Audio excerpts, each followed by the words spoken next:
Hello, welcome to the Pint Patter podcast, where our patter is pish, but our pints aren't. To introduce ourselves, I am Caden, and I am joined by my co-host, Dina. Hey, hello. Back again for episode 3. Yes. And I'm ready with my pint. Ooh.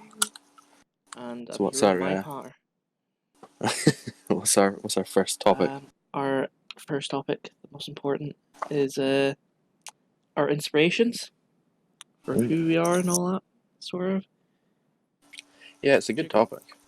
Like Yeah. a lot of youth tend to be very impressionable. Yeah. So it's interesting. It'll be interesting to see like what stuck with us, or if our inspirations are like more new since we've hit like adulthood. Yeah.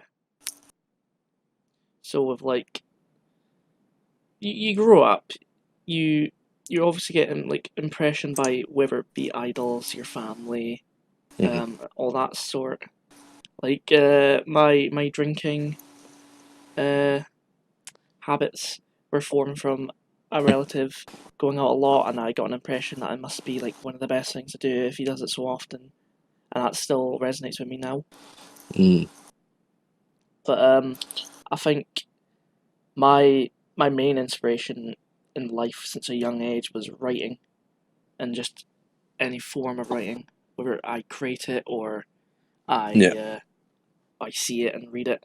So like in primary school, I think it was like primary 6 or 7 at the time, I got really into reading when I was in the school library, and there was a book that didn't quite belong there. It was a graphic novel, a Japanese graphic novel called Darren Shan, and it was, well, not even called Darren Shan. I think it was just called Circuit the Freak, and it was the visualization of a novel called Darren Shan, part of the Circuit the Freak saga, and it's classified under horror. I think it's like for like 15 and overs, and it really impressioned me. Like I liked writing. I liked the way he described things. It really, like gives like a whole asset to like not needing visuals or sound. It's something I've always wanted to do, and it's something I do now. Like with my own personal novel I write, it's like when I finished it, I didn't realize how many words that I actually managed to write. And it's like 60k, and I'm like, bro, see if I could like make a really solid book, and it's like that amount. Like I don't know how I would manage that, but I did with that personal one, and I think it's gonna be a main point of my life for the rest of my life is writing. But how about yourself? Any inspirations that had you from a young age? I would say my sort of biggest inspiration is music as well. So that can also include the writing aspects. Yeah. And yeah, I got into that from a very young age, just with my father being always playing guitar, and always playing these classic tunes from the 70s and whatnot, So I don't know, that really stuck with me, and I just wanted to, I also wanted to learn guitar myself and progress and just do a ton of stuff with it, really. Yeah. I'd say looking at like artists and stuff, the ones that sort of strike me the most as being inspirations to, that make me just want to keep going and do more.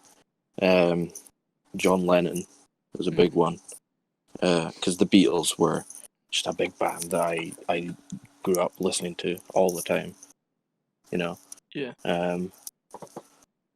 And like even with his fashion, because recently in the past couple of years, I got round glasses in a similar fashion to John Lennon. Yeah. So it just left a mark, the sort of music that he wrote, and he was always competitive as well with Paul, because they're always trying to like see who could write more, and just the way they wrote the music as well. It really did inspire me to just want to do it myself, it's the same for Jimi Hendrix. Hmm. You know, because I myself being a left-handed guitarist, it's nice to resonate with another left-handed guitarist because it's not often, it's not as common Aye. to find a lefty. So that as well, you know, just sort of trying to It was a sort of like relation, like you felt relatable, and it yeah. only like spurred it more. Mm-hmm.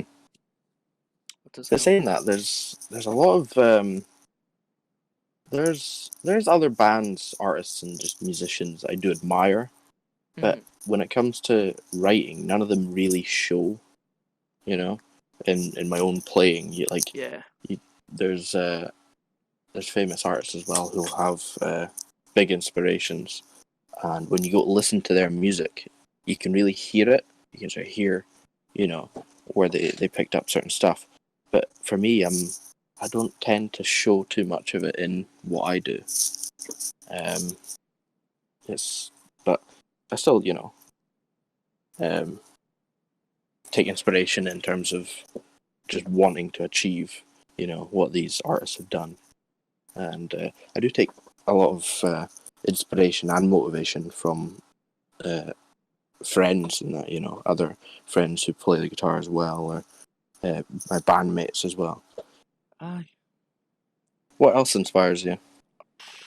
Like things like give me like passion in terms of affect me from such a young age. Like I've just got the two things. A lot of people might have like a lot of inspirations, like they want to be like have a field in science or history. Or that. Like, I Mm-hmm. like history. I really do like history, which comes into my writing. I like writing about like lore and backgrounds of characters and items because history comes with it. You like to know how things come to be from where you're at now. Where I've appreciated a more modern thing that hasn't existed past more than 100 years is animation, Mm-hmm. and it has been a huge impact on my life as like a medium of entertainment and a thing I study about. And I tend to find more and more about it, like how like you do stills and like how you go from ones and twos being frames of like how many frames are drawn per second, so how fluid it'll look. But there's a lot of shows I was introduced to at a young age, like Dragon Ball being my first, anime sort of thing, or Transformers, like the old Mm-hmm. Generation 1 Transformers, like 80s esque, like both are 80s esque animations. They're very like bare bones animation. They've not got a lot of frames. They're pretty simple. The budget's probably more in sound design, voice acting, if anything. Um, but as I've aged, I've only begun to appreciate the medium more due to the Mm-hmm. effort and creativity that's involved. Like Disney movies, especially older ones, 2D like crafted ones, the amount of fluidity and skilled artists that are on board that were given amount of time to work on their projects. Because a a bad perspective on animation that I've seen is they don't have enough budget. When in Mm-hmm. fact it's the project that's not been given enough time, which is why whenever something that's being animated, like for example, Black Panther, it wasn't given a lot of time to animate a lot of its CGI fights or CGI moments. So Yeah. when you get to the final fight of the movie being T'Challa versus Warmonger, Killmonger, Mm-hmm. you can tell that they didn't get to work on it as well as they could have, not much detail. But one thing they did perfect about it is the movement. The movement still looked good, which is what they gave their time to. But if the movie had more time, that whole footage would have. Yeah. It's not like there was a budget problem, but I think my the thing that gets me most in animation is well animated things, and it's something I've always wanted to get dabble in. If it wasn't for my incredible procrastination in drawing and how sore my hands get. Maybe it's just like after something to work at, but I feel like it's a passion that I like to observe. If anything, if I were to have a career in animation of any Yeah. sort, it'd be like a storyboard artist, where I draft what a scene would look like through different pictures on a wall, and then you get the skilled animators to come animate that, and that's how my involvement would be. But animation as a whole, it's just I think it's an Yeah, amazing world where it's went from the whole Steamboat Willie era to now. But that my two. there's a lot of different ways to anime as well, isn't there? Oh, Like aye. tons of different styles. There's the styles, but there's also rigs. There's things known as animation rigs, and it's the way they animate is that they will have separate pieces, and I think South Park uses this, but they'll have Hmm. separate pieces, so they'll have like a mouth, and they'll animate that. They'll draw that mouth, and they'll put that into a panel where they can take that panel out again and paste it on the character's Mm. mouth, and they'll do a snapshot of that or whatever they use in their animation program, and they continue that, and they keep on going through that, and that's what a rig is. Like a rig, you can also control the arms actually. So once they draw the arms, they can have it attached and that, and they can make it move. Whereas traditional animation would be you literally draw the entire thing, boom, Yeah. you copy that, or whatever thing you're using for animation. You get all the next blank canvas, you do the next drawing, slightly move it or whatever for the next frame, and that's it. And then you've got to get the colouring on, you've got to get the shading, there's all sorts of things you need to get onto. But as for styles, there's a lot of different styles. Like you've got Klatsky Tupo, which is like you've got Rugrats and the Wild Thornberries. They've got like a distinct style that you can recognise. Mm. Like Ed and Eddie's the same as well. Like Yeah. their animation will have like really weird rigid movements. Like they're always moving on screen for some reason. It's like they're wobbly, and you can really Yeah. appreciate like such creative takes on a medium like that. Which is, if I were to combine my two passions of writing and animation, I think graphic novels is where my jam's at. That's why I like comics so much, because it's a visual representation. It's a drawn representation. That's why I like art so much. Hmm. Which is strange how we're a duo, because you're very much in the musical arts. Yeah. I don't know nothing about music, not a clue. Didn't really get into music, let alone bands, until I was like 16. Yeah, we have You, our own things yeah. that we're quite strong about. Although, But if we combine in our terms of powers, who knows what we can do? in terms of inspirations, actually, here's something for you, because one thing that we've both picked up, and we mentioned this in the last episode, was that we both go to the gym, or we were going to the gym. Yeah. And it's, like, who is there anyone in particular who you would take inspiration from as to like what made you want to go to the gym? What made you want to start pumping iron, as Arnold's would say? I've known people who do it. I mean, my brother used to do it a lot, and he was doing it again with us. Mm-hmm. And honestly, what spurred me to start working out a lot was, with the help of my weight loss, I've been able to stand. I've been able to do things without being in a heat or being breathless. It's much better now. But Yeah. when I started getting a membership at where I go, I was mainly for swimming. It's mainly just for the cardio for swimming. Cardiac. Yeah, I get cardiac arrest in the water because I. But then I was like, well, if I also have access to the gym, I might as well give it a shot. And once I started going, it just was such a great experience for me. It's very rewarding. Yeah. I think what inspires you as well is the seeing yourself improve and feeling the improvements will, in itself inspire you and just push you to keep going. I think for myself, I do take a lot of inspiration from, just friends and that who also did it. So yourself as well, and Ken, and just everyone sort of made me on, I can do that too, and there's a couple others as well, because you see tons of these famous people online, and they're posting their shredded pics and whatnot, and their routines of what they do at the gym. But I think the ones that sort of inspired me the most as well to sort of make me want to get into shape would be I think first off, Zac Efron. Yeah. Because he has a series on YouTube, and like over the years, you can see him like how he's really like gotten more buff. I think he's got a new show just now. I can't remember what it's called. But like photos came out from how he looks in it, and he's even more buff than he was, which is very impressive. Yeah. And I think he has a YouTube series where he invites people on to do like a gym routine with him, because he finds it very sociable being in the gym. So like working out with others is a big motivator as well.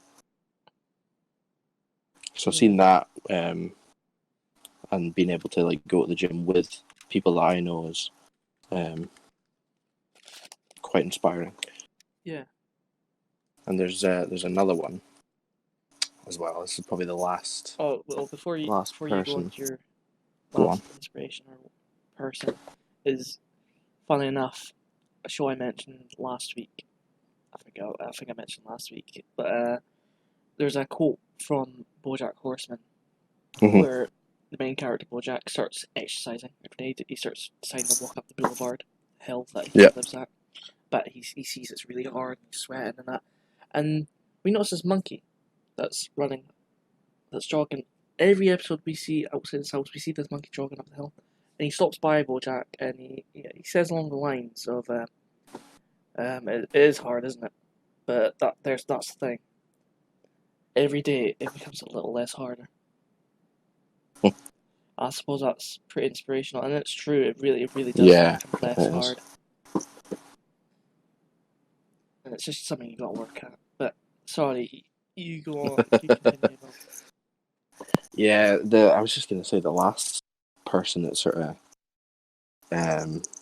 made me want to do it as well is the YouTube group known as Sidemen, right?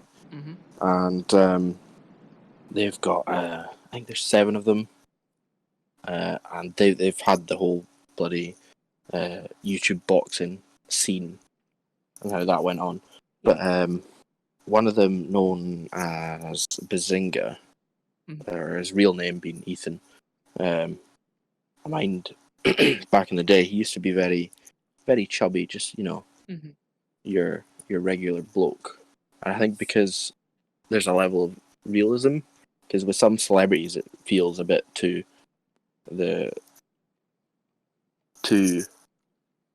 distant to like your own reality. Yeah. To take proper inspiration from, but he was very much just like your regular lad, and he was fairly chubby. He was known as the chubby one of the group. I think he was planned to be on the undercard of one of the fights, and it was meant to be against that Nick Crompton, the guy who said like, "Oh, England is my city." Oh my god. He was planned to be in a fight with him, and that sort of set him off to like start training. So he's like, right, I don't want to get battered here, so I'm going to start training. And from that moment, the fight ended up falling through, and it never happened. Yeah. But that got him into working out, and seeing the difference from back then to how he is now. The amount of weight he's shaved off, both like body wise and in his face, it's he looks a lot better. Yeah. So that's probably the other one that sort of made me want to go to the gym myself. Reminds me of doesn't remind me, but I was thinking of other people I've seen that happen. Like there's a celebrity, Chris Pratt. He had a bit of weight on him. Now he's chiseled. Yeah.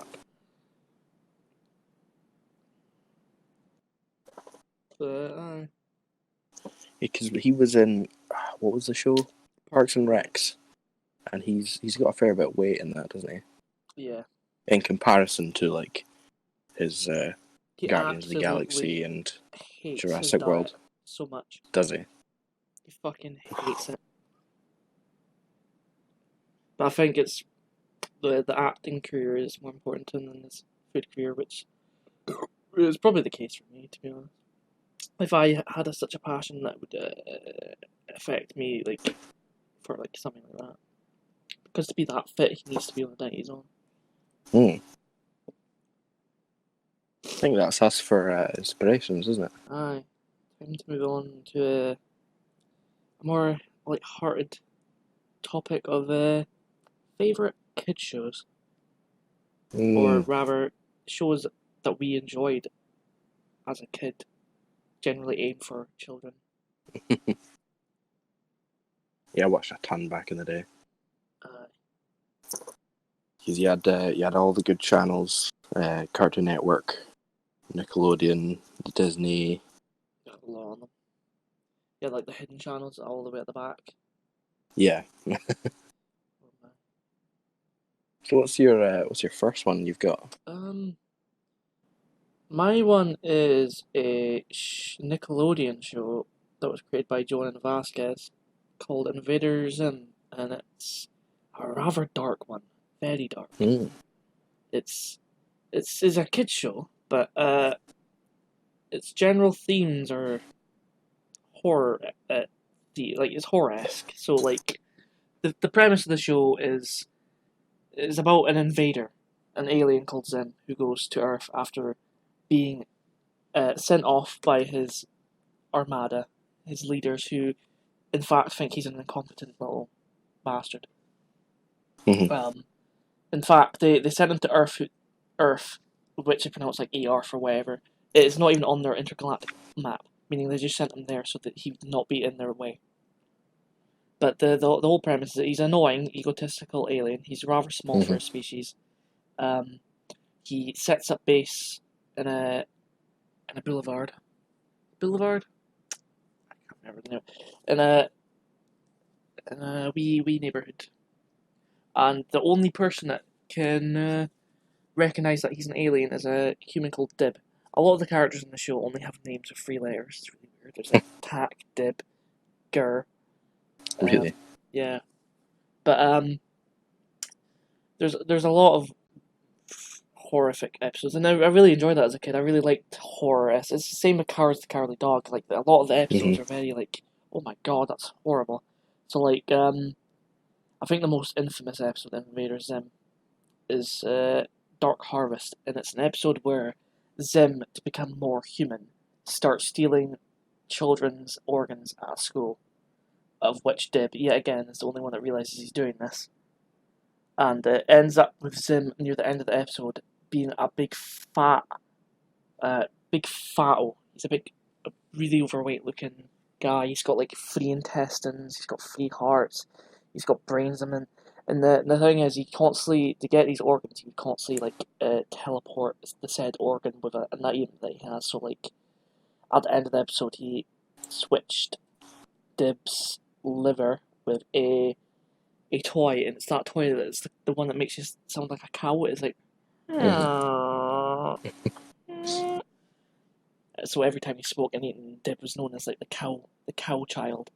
There's episodes like that, and there's other episodes where we find out Zim's like, allergic to earth water and all that stuff. It's just a generally discomforting show. It makes you be like, oh, why would you? Oh no, Yeah. I I've seen a couple episodes of it. What channel was it on? Nick. It Was was that Nickelodeon. that was a Nickelodeon one, wasn't it? Yeah. I think it was one because there was a lot of times where I'd be sitting there watching the telly and I'd sort of skim through the channel to see what's on, especially if it's like none of the shows that I was watching. So you got ones that you tend to always put on, but if there's none of those on, you're like, okay, what else is there to watch? Aye. And I think that was one of the shows for me that I've seen like a couple episodes, but it never grabbed me the same way. But yeah, you mentioned Courage the Cowardly Dog being that sort of also weird darkness to it. Yeah. And that's in one of my favourite shows Oh. from back in the day. I like any time it was on, I would make sure I'd watch it. I don't know why, because it is such a weird It really is. I think it's like uh, it's got a weirdly basis, endearing and especially when you heritage. look back. When you look back as well, you're like, what? But at the same time, it's nostalgic seeing it, and because he had Courage, who was obviously the cowardly dog, and Ooh, you had Muriel. Muriel and Eustace, was Yeah, it? yeah.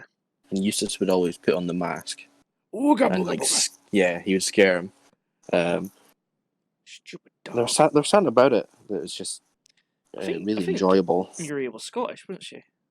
Uh, I think so. It was just this whole oblivious act, like you're rooting for Courage. You're like, oh my god, you better save the day, dog. What are you doing? There's a couple of famous Oh my scenes god. from it, so Right. iconic scenes.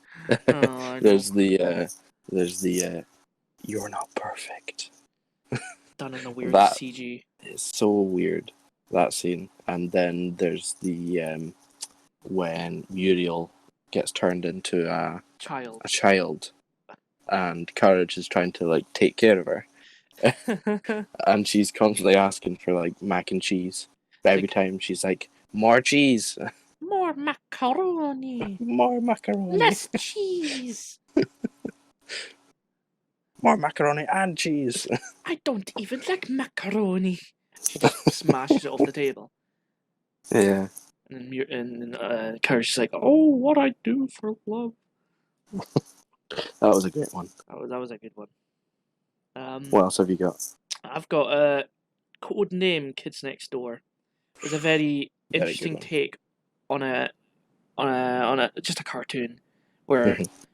where it's literally kids who hate adults, and we're like, it's just a weird show. It's got these like cool gadgets they make where like they've got their like guns or technology where it's literally just like a wooden thing that has like a mustard bottle on it, and that's how they shoot it and stuff. And they've got like vehicles that are made up, and you'd be younger, and be like, oh, that's sick. I want to be one of the agents of the kids next door sort of things. Like, oh, Mhm. that's cool because you got like number one Nigel Uno. Mhm. You've got you got up from 1 to 5, so you got all these unique cast. Yeah. Um, the episodes like sometimes there'd be like an underlying plot in that, but like I think the whole like idea of it is like it's kids versus adults. The Yeah. adults are not all bad, but there's like a lot of them are villains. Like I'm pretty sure Captain Stickybeard, if you remember him, is voiced by I Mark think I Hamill. do. Yeah. Oh, aye. There's a lot of like good voice casting in that, but it's a genuinely good show. And it's been meaning to have a sequel for a long time. I think Cartoon Network just wasn't fond of it, which was a No. shame because it's a very loved show. So it was going to Mhm. have a sequel called Galactic Kids Next Door, which was going to be the main cast as like teens. That would be cool. Aye. There's not much else to say about it, other than it was just a nice Wasn't wee show. there?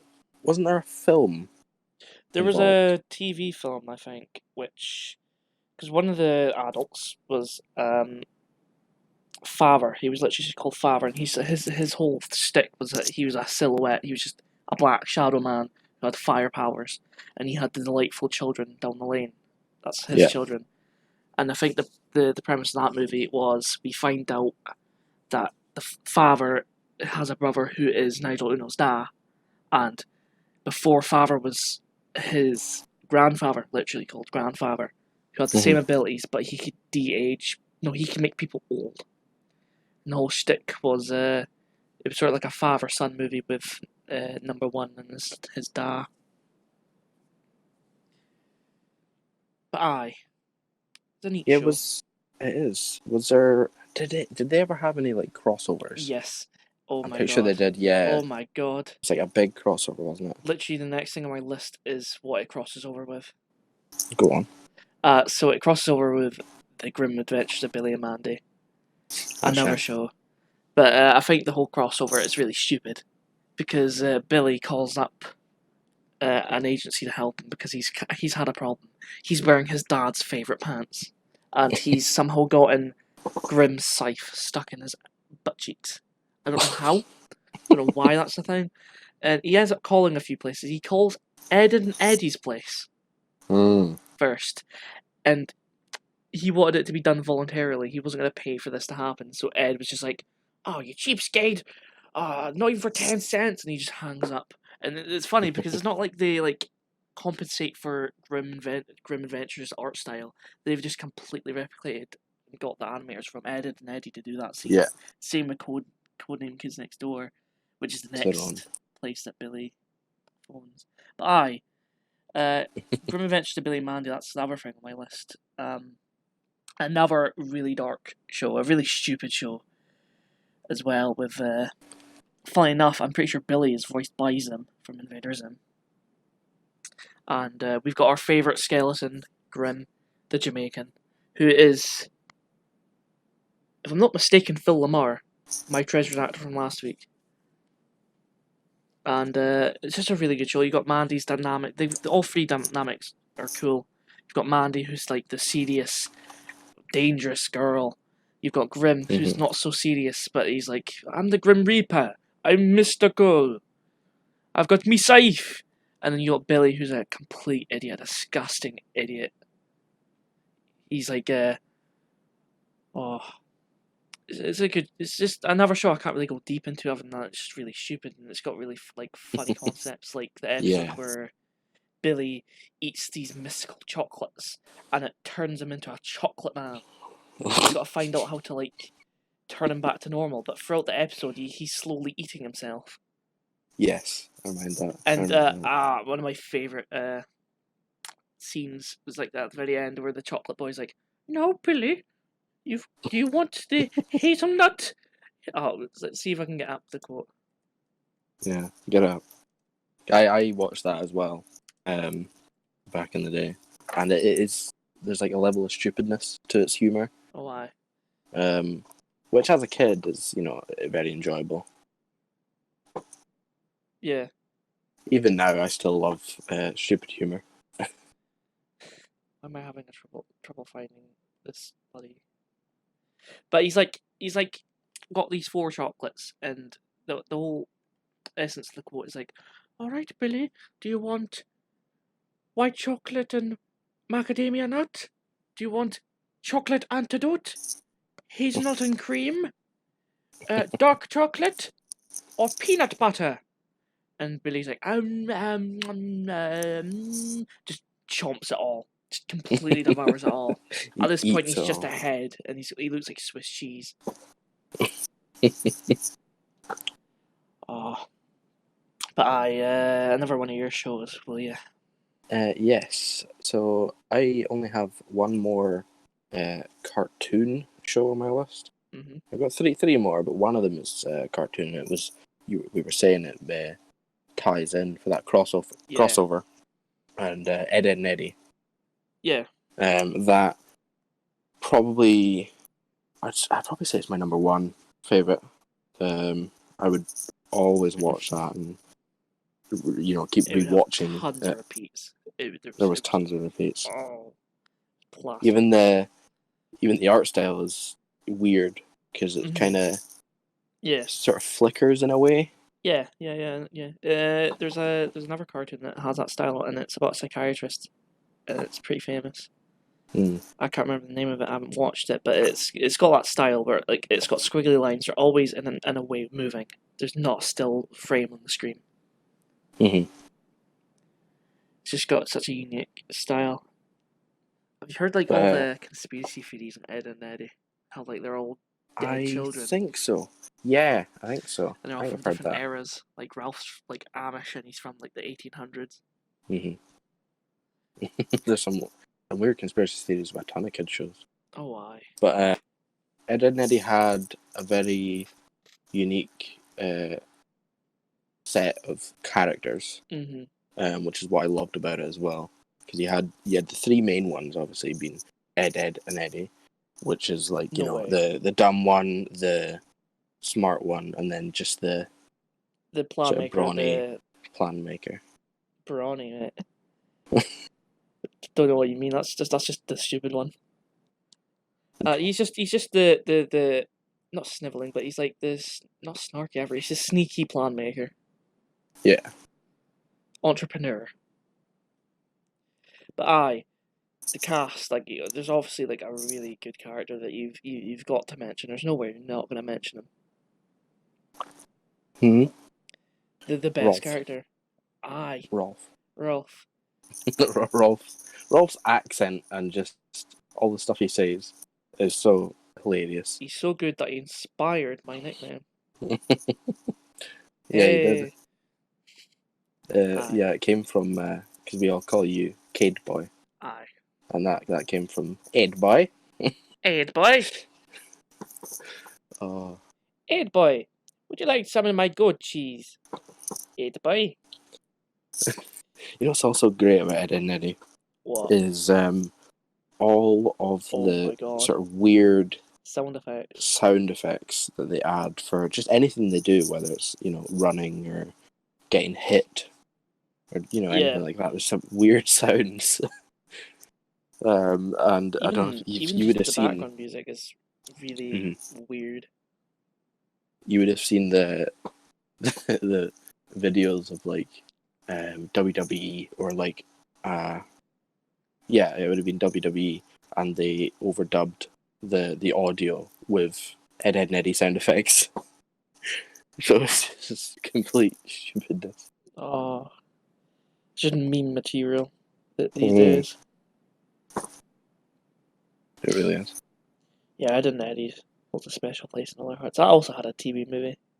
It had two, did it not? Yeah, it had One a main one Halloween and then a special Halloween special. and a Christmas special. Oh. I wouldn't consider those movies because they're more like special episodes. Yeah, I think they were a bit longer though. I think they're like 30 minutes, or else like I think the actual movie is like 40 to 50 minutes. Mm-hmm. Aye, they're good. What else have you got? I've got 3 left.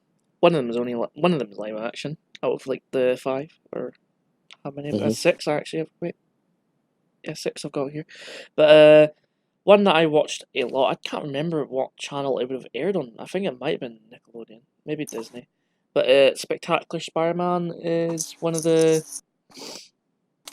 Spider-Man incarnations of the animated medium that I really enjoyed. Because they're obviously like the 60s cartoon, which has a lot of memes now, like with the Spider-Man pointing at Spider-Man meme. You've got like the Spider-Man and Friends Yeah, cartoon. iconic. You've got I think the Amazing Spider-Man series, or just the Spider-Man the animated series, which was the 90s one. But then in 2007, I think this started airing.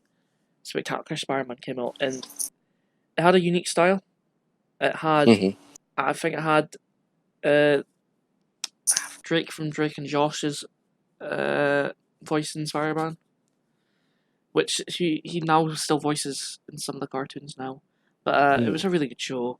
It had really good representation of villains like Shocker, Rhino, Venom. Eddie Brock's character of Venom was really good in that. You really feel for, I think I said Electro, I'm not sure. Mysterio's in it. There's a lot. Basically, all the villains were in it, and it got canned before it got another season. And it's really horrible because people are to this day still want another season because it on the very end of the last season had hints and foreshadowing of Cletus Cassidy being Carnage, so it was going to continue like the symbiote storyline that was going for it. It was really grounded. You could really feel the suspense in the episodes. Good voice acting. It's what a Spider-Man show should be. Aye. You got 2 more, don't you? Of live action. Yes, I have 2 more on the both live action. And the first one I'm going to say is Drake and Josh. Now that's a popular one. I think a lot of people watched. Yeah. I think it's next most famous, isn't it? Yeah, it is. And even the theme is iconic. Is it bad that I'm just You can't remember. What the theme is? If you heard it, you'd be like, "Oh yeah." Yeah. Because it has Drake singing it as well. Because Drake is obviously a musician in real life as well as like in the show. He does the guitar, and I think that's part of why I enjoyed the show. Yeah. Because I had such a big admiration for guitar. So seeing him have it, I was like, oh, you know. But yeah, the whole premise of them being brothers from another mother, and just their whole how they handle situations, whether it be like in school or wherever, and the Yeah. wee sister, the wee evil sister Megan, and always plotting um, these traps and stuff. I know it's a very popular show, but it's one of those shows that I would only watch at the same with you as Invader Zim if I had nothing else to watch. It was a show that I caught a minute amount of times. Yeah. Mostly because I avoid live action shows when I was younger. Even now, I'm like, unless it's a comic book movie, I don't know about that, Chief. Nah, I'm not like that. I'm getting better at that. Recently, I've been watching like John Wick and all that. I've been trying to get into more stories. But Drake and Josh in it went from a really fucking good transformation. Like, it was. He did. He got really tall. He lost all that weight. It's crazy to see. Yeah. And you must have seen the clip of Josh in, I can't remember what film it was he was in, but he's just swearing Oh like my god, on the boat. constantly on the boat. And this is Yeah. before he got thin and that, so he was still just like, he was a chunky boy. Like anyone who's seen Drake and Josh and grew up loving it goes to see that, they're like, oh my god. It's the same. It's the exact same feeling as you watching Peter Capaldi's performance in Doctor Who, and then seeing the thick of it with him being in the Parliament, and he is just swearing off his heels. Yes. Oh, incredible. Aye. What else is on your list? My only live action one on here, and I think, apart from you actually, because you never watched it, is Mighty Morphin Power Rangers, or just the Power Rangers franchise. Yeah. And I think what was really good about that series, because obviously the writing isn't like spectacular, especially not like Mighty Morphin Power Rangers, because it was like this wacky 90s like aesthetic. Well, of course it's aesthetic because it is based in the 90s. Like you've got like Zardon, you've got how am I blanking on his name? I know his full name and I'm just forgetting it now. But you know the wee robot dude that goes, "Aye aye aye, Zordon." It was just cool the aspects about it. Like you've got the main colors. You've got the Red Ranger. Can't mind his name. You got Blue Ranger. You got the Black Ranger, the Pink and the Yellow Ranger, and then about 30 odd episodes into the series. What's this? There's a new Ranger, a Green Ranger, and you're like, whoa! It was just a really cool like aspect to your childhood. It's like, oh, there's more. I want to see more and more Rangers now. Like they've got these Zords, and you're like, oh, I want to own the Zords. I want to build my big Megazord sort of stick. You want their weapons too. It's got all that. Like then you find out that Rangers can change colors as well. Like the Green Ranger went from green to white. He changed from the Dragon Zord to the Tiger Zord, and then every incarnation after that. And there's a certain point where I dropped off, where I'm like, no. But like I think my favorite was Wild Force, which had a really. It was one of the darker ones alongside Time Force, which means nothing to you because you don't know anything about the shows. Is the general aspect of it is the main Red Ranger had his parents killed in a jungle, so he's basically Tarzan as a Red Ranger. But I really enjoyed that one because their aspect of Zords is throughout the episodes they go around finding these orbs, which contain Zords, so they get to find more combinations for their big Megazord. And I just thought that was really cool because you're like, oh, I want the dolphin one on the arm now, or I want the lion one on the arm. Just cool combinations and sort of stuff. And I always wanted the morphers. I had them. I had the Wild Force morpher, the wee cellophone that you'd flip up, and it turned from a man into an animal. It was just a really good. I know a lot of people I know really enjoyed my Morphin Power Rangers, and it's got a banging theme song. Mighty Morphin. Na na na na na na na na na. I'm going off topic now. It's a popular one. I think a lot of people Aye. love that. How about yourself? My last one is Keenan and Kel. Aye. And yeah, there's just something about that as well. It's got that stupid humor with the whole way Kel acts, you know. And I think that's what I think that might have been what sort of started my whole enjoyment of just stupid humor and all that. But yeah, I loved watching that all the time back in the day, and the between the orange soda joke, the running joke. It's like, who loves orange soda? Kale loves orange soda. Yeah, just like all the episodes was just enjoyable, and as a duo, they worked very well off of each other. Because you've also got the film Good Burger. Good Burger, which you've seen. I've seen it. It's probably the most Keenan and Kel I'll have witnessed in my life, to be honest, because Keenan and Kel is an other show like Drake and Josh that I've only seen probably even less times than Drake and Josh. I don't think it's a show I would dislike. It's just I wasn't looking for that at the time. But yeah, even the theme, like the actual the opening theme, is by Coolio, who obviously done the Gangster's Paradise. Yeah. So every time you hear that opening, you're just like, yeah, this is gonna be good. Yeah. Very nostalgic show for me. Well, oh my last one's been spelled incorrectly here, but my last one is a show that has not aged well in terms of looks at all. It's aged horribly, but I love it for its clunky aesthetic.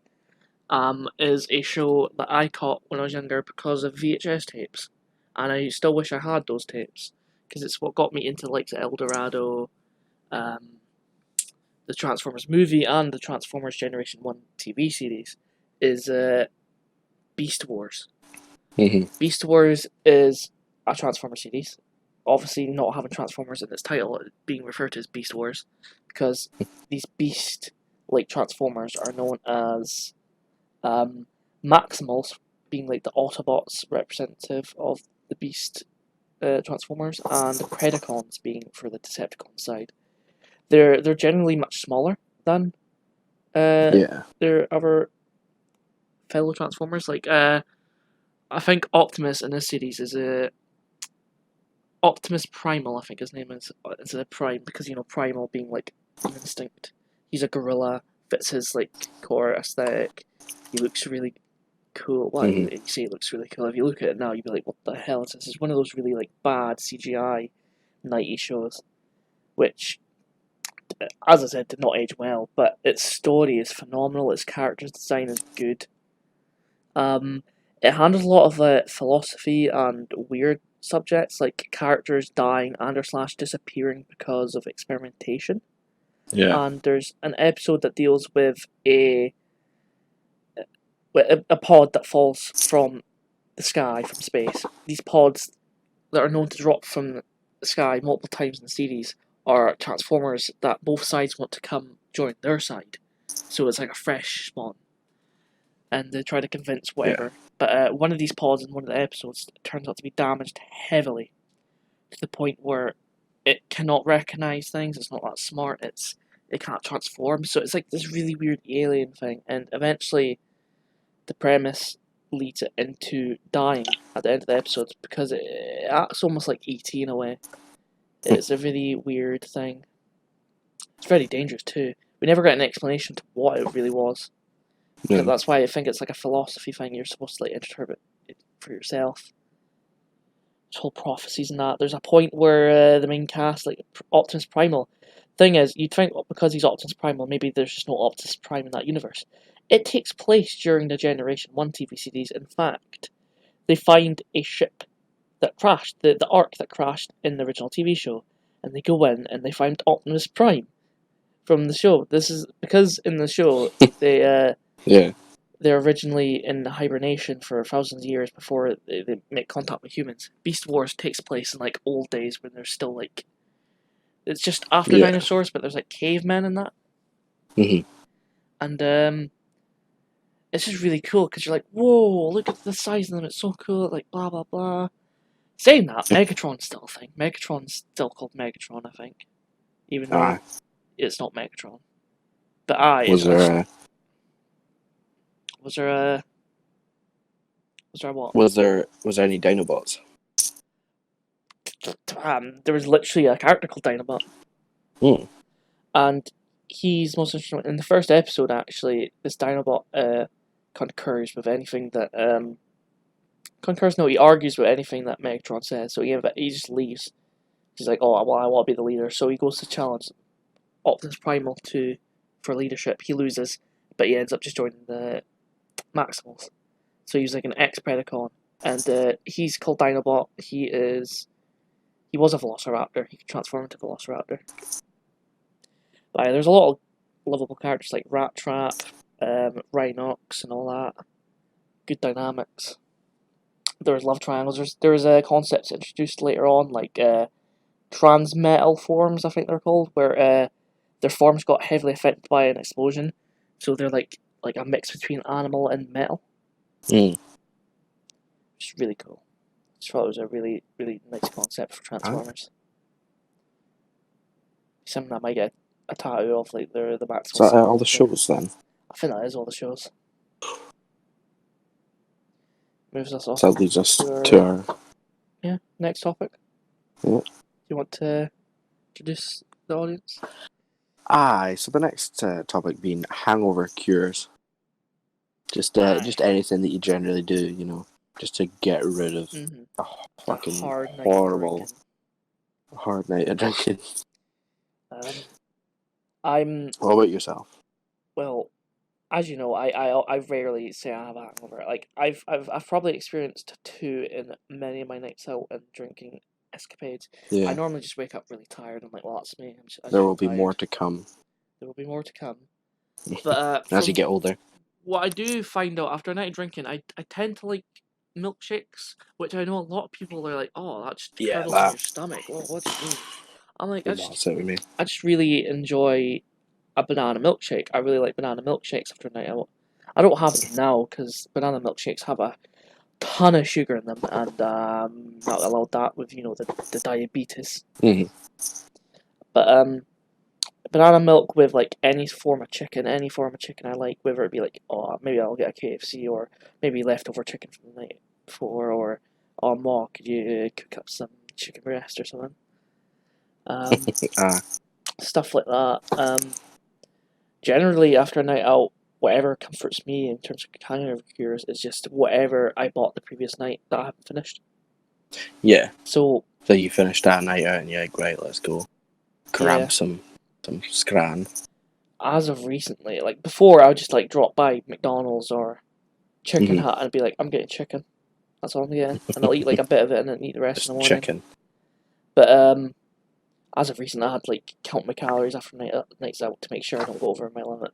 I would just get like hot wings from prior to going out, and then like eat a few, then go out, and then get home and eat the rest. Yeah. That was my dealio. That seems like a decent way to do it. Yeah. See, for me, I've had a fair amount of hangovers in my time so far, you know, and generally there's sort of one main sort of hangover that I'll get, and it's generally just sickness. Like, I just feel like I want to spew and I don't want to move at all, you know. So anything that I do, so even like watching stuff or playing, like just engaging my brain, just makes me feel more sick. And in some cases, if it's been a really heavy night, sometimes I might just spew, you know, in the morning. But it'll build up. So a lot of the time, because I'm feeling sick, I won't want to eat anything at all. Yeah. You know, because I think there's obviously the sort of famous cure of just getting a breakfast, like a full fry it, something greasy, just anything greasy. But it's not something that I could attempt to eat. So normally I'll just either tan a ton of water, because obviously water is good for you. Yeah. So you can do no harm really with Actually, water. yeah, I've had a few. I think there's like once or twice where I've woke up after a night out and Ma comes and says, "Are you okay?" And I'm like, you know what? Water will suffice. I need some water. I need some water. I'm a bit parched.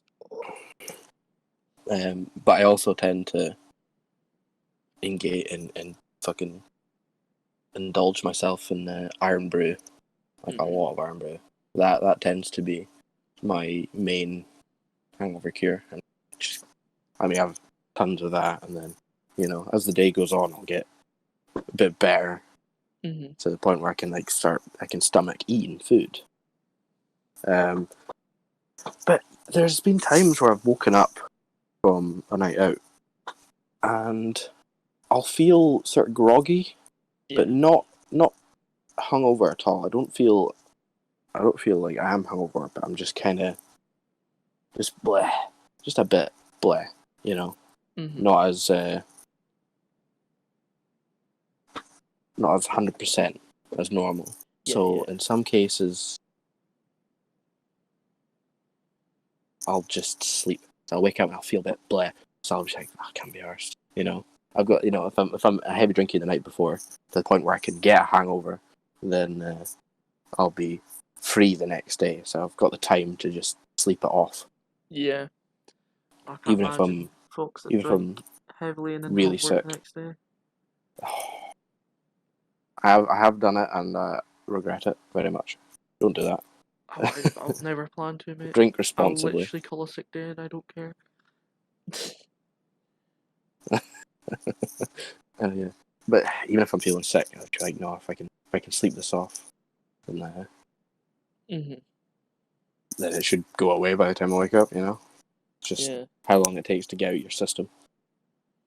Yeah, it really is. Like I think when I get a hangover, as again rare, it lasts just a day. But every other time where it's just normal, it'll last me 2 days of just being tired and like no energy. So like I'll after, I think it was after my birthday, and I on the next 2 days was just me being really really tired, sat in my bed reading and doing fuck all. But I think in terms of like hangover cures, what would make me be the opposite of feeling better is my great dislike of greasy food being hungover, and sometimes the mixer used in the night for your spirits and that.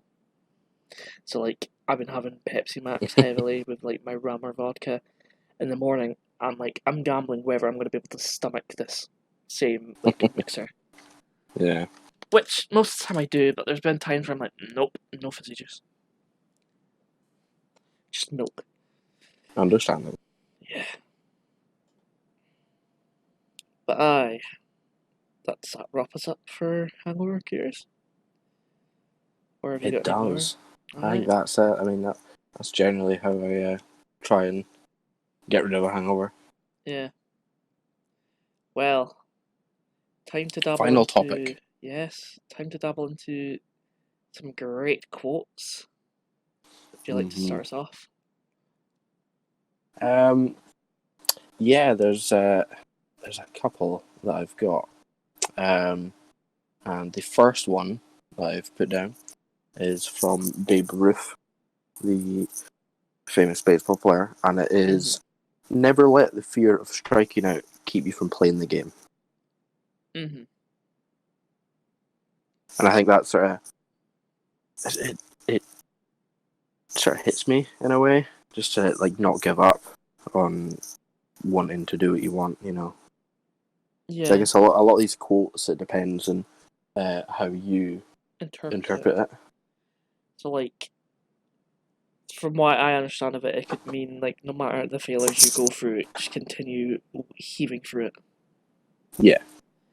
does it just because like you maybe like hurt yourself or something didn't quite go your way you were expecting doesn't mean you should just give up there and then you're still in the game Yeah. for the long run.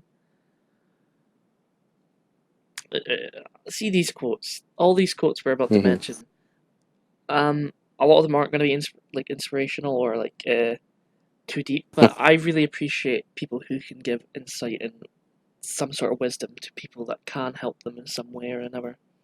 Yeah. Not quite talking about you, cat poster, hanging there, but on a level of maybe there's quite a few like Malcolm X and Martin Luther King have quite a lot of like impressionable quotes especially for their for their bloody hell for their protests and help me please protests and philosophies and not agenda, that's not the right word. I'm having trouble with this. Basically, they have great quotes that inspire their folks, people in general, Yeah. to be better and to try their hardest. And it goes a lot with like Mahatma Gandhi and all that, Buddha. They've got all these quotes, and I think Yeah, they have some one famous that ones. I abide by is Einstein's quote of, "I have no special talents. I'm only passionately curious," which hits home for me because I don't think I have any special talents. I don't think I have any unique works or special talents for things. But when I'm Yeah. so deeply invested in something, I will try and perfect that craft in Yeah. attention to my passion for it. They're very good. It is a really good one. And it makes you feel a relatable moment with Einstein if he feels that he's not he doesn't have a talent, any special talents, because he believes he just simply endeavours in what he has a passion for or it intrigues him. Which was, I think he was a mathematician, wasn't he, or a physicist? Yeah, he did all that stuff. Yeah. Aye. Any others? Yes, I have one here, and it's a very popular one. I think it's potentially one of the most well-known from Wayne Gretzky, and it's "You miss 100% of the shots you never take." Mm. It's true. And yeah, it's when you hear these quotes and it comes as you're like, yeah, that is true, and it sort of hits you in that way. So it's like it does kind of inspire you, I guess. To not be courageous. Be courageous and just don't be afraid to not go for what you want. Yeah. Because you're never gonna know if you would have been able to do it or not if you didn't go for it. Mm-hmm. If it doesn't hurt you, there's no use not trying. I think another one that I think makes a lot of sense. Really, is Bruce Lee, very famous martial artist. He's a late martial artist. He's now gone, but he was an extremely dangerous man in terms of his martial arts. He knew his stuff. He wasn't like the specimen of human conditioning. He wasn't like super muscly. He wasn't like Dwayne Johnson muscly or anything. He wasn't really that muscly, but his knowledge, agility, and just know-how of techniques allowed him to be that deadly, and that's what truly matters in a martial arts fight. Is how you operate rather than how you maintain. Here's something I've made a quote of in one of my pieces of fiction is, "A hammer is strong, but means nothing if you don't know how to nail the nail. Nail the nail? Hit the nail." Yeah. You can have all that It's power, true. but if you keep on missing, it means nothing. Yep. But his quote is, "I fear not the man who has practiced 10,000 kicks once, but I fear the man who has practiced one kick 10,000 times." Yeah. Which in essence means you could be somebody that knows everything about every sort of kick. You can like I know how to do like an upwards kick. I know how to do that kick. You can know every like sort of a kick, and you can practice once of every one of those kicks. Doesn't mean you're going to be proficient in those kicks. You've done those kicks, but somebody who has practiced for over 10,000 times of one kick, that kick will be so refined and sharpened that it will be a very dangerous kick. So if you learn how to draw a character over 10,000 times, you might be able to draw it from memory. Or if you learn a song many a times, just from practicing, that's how you learn, from repetition. And I think it's a really good quote to remember that just because you may not be good with it to begin with, or you think you can do other stuff, that it doesn't mean you shouldn't polish what you already know. It also means that the person who's practiced a singular move, I think in karate there is the one punch kill, the one hit kill thing. Is that what they practice? I think it's the kitaken or shiken or whatever it's called, and it's a punch that they practice so often. It's not allowed in karate now, like professional karate, but they used to practice that, and it's a punch that would kill you within one hit. It's such a powerful punch. The way it's executed. Yeah, so refined. I think that ends my real life quotes from people who are real. Like I'm not saying the rest of the quotes are real. It's just like these are the ones that are like inspirational and have meaning. Yeah, you've got a bit more of a range in your list than I do. The next one I've got is actually from Malcolm X, and it's the future belongs to those who prepare for it today. Yes, very true. There's something nice about that. You know, it does make you think about not going into things sort of blindly and taking the time to make sure that you're, setting yourself up right, setting yourself up for success, and just preparing your future. Really, Yeah. There's many ways that you can take all of these quotes, and obviously, it's a famous quote from a very important time. Oh yeah. In history. So, a lot of people would have taken that in many other ways to sort of. Why? But people abide by that just by saving their money. That is essentially doing your best for the future. Yeah. Although I think its meaning is more, if you try to strive for a change in the future, you should try to strive now. As in, if you want things to change in the future, like the Black Lives Matter, the rights, human rights they deserve. If you want that to happen, you need to act on it now for it to be your future. Yeah. It's madness how it's still barely being achieved nowadays. It is. What's your next one? My next one is from my favourite movie of all time. This is a lighter note. It's not even a lighter note. In the movie, it's quite a serious note. Is Optimus Prime saying, "At the end of this day, one shall stand and one shall fall." And it's a quote that signifies, in essence, what basically is like projecting is one of us will fall, whether it be defeat or death. Yeah.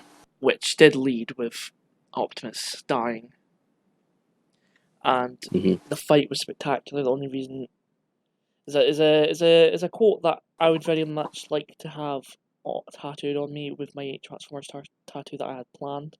It'd be below like the imagery. Just have that quote: "One shall stand, one shall fall." It's a very good quote, and I think it's a popular one as well from Optimus. Yeah. Apart from his most famous one is the Autobots iconic roll out.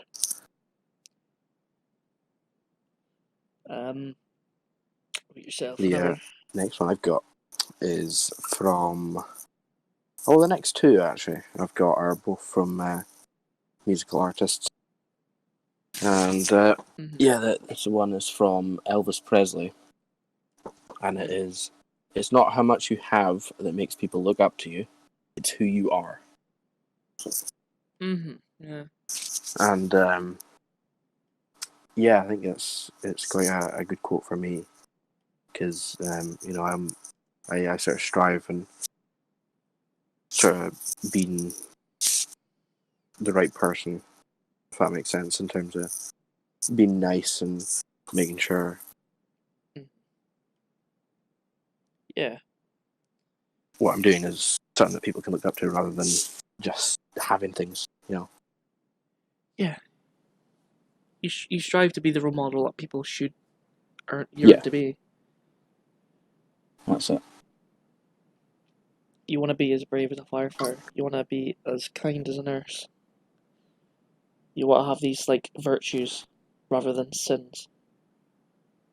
Mm-hmm. It's a good quote, that. What's your next one? Mine's a rather funny one. Only more sad knowing what happens to the character is Yondu from Guardians of the Galaxy 2. He says, I know this. "I'm Mary Poppins, y'all." After a nice wee, I could have said his other quote actually. His he may be your father, but I'm your daddy. Quote. I Mm-hmm. think that's me like ad-libbing it there. I can't quite remember the Yeah. full quote, but that's also a really good quote from the movie. But I think the whole aspect of Peter realizing Yondu is a really good person. He is a badass. Even though I've just said Mm-hmm. you look like Mary Got a Poppins. good heart. Yeah, even though I said you look like Mary Poppins to mock you, I'm not gonna let you believe I've just mocked you. I might as well let you believe that Mary Poppins is a badass. It's a nice sentimental moment Yeah. of I'm Mary Poppins, y'all. Yeah, because Peter obviously grew up on Earth. Yeah, like till 11 or 12, I think it was. Yeah, so he's gonna know who Mary Poppins is, unlike Yondu, who is I can't remember where he's from. Yondu, he's not Kree. I don't think he's Kree, is he? No. He, I'm gonna look this up. Not from He Earth, looks like he could. anyway. He looks like he could be Kree. Yeah. But he is a Centaurian. He's a Centaurian. Mm-hmm. They're just blue. What I see is that they're just blue. They're just blue. So They're just blue. they're just blue. Like his headpiece isn't indicative of his species. That's like a personal thing. Like Yeah. his other guy who's sort of succeeded him, and it's probably going to be in Guardians of the Galaxy 3. He's been called David Hasselhoff. Wow. But I never Yeah. My last quote is from the great Bob Marley, and it is, "Love the life you live, and live the life you love." Yeah. That's one I sort of take to heart. Mm-hmm. You know. It's all about self-care. Exactly. It's a really good book. Like it's a lot. As I find that a lot of millennials need to take on is self-care. Mm-hmm. It's It's very always about important as well to. to mental health and even just physical health. It would stop ulcers and all that sort of stuff. Just take care of yourself, y'all. You bloody boomers, bloody millennials. in a Everybody. world of such like toxicity with the internet and all this sort of judging and whatnot within Instagram or Twitter or just anything really, Yeah. It's important to not care about any of that and just live the life you love, do what you want to do. Of course, this is not saying that you should just ignore everything just for your benefit. No.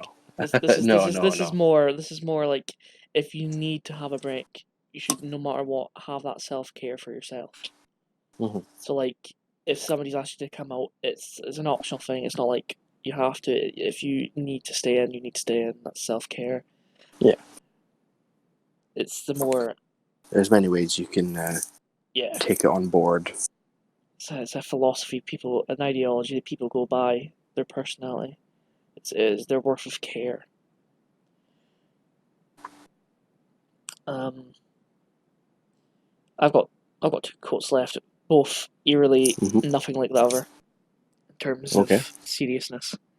I've got Batman's quote from a very early comic quote is criminals by nature are a cowardly, superstitious lot. To instill fear into their hearts, I became a bat, a monster in the night.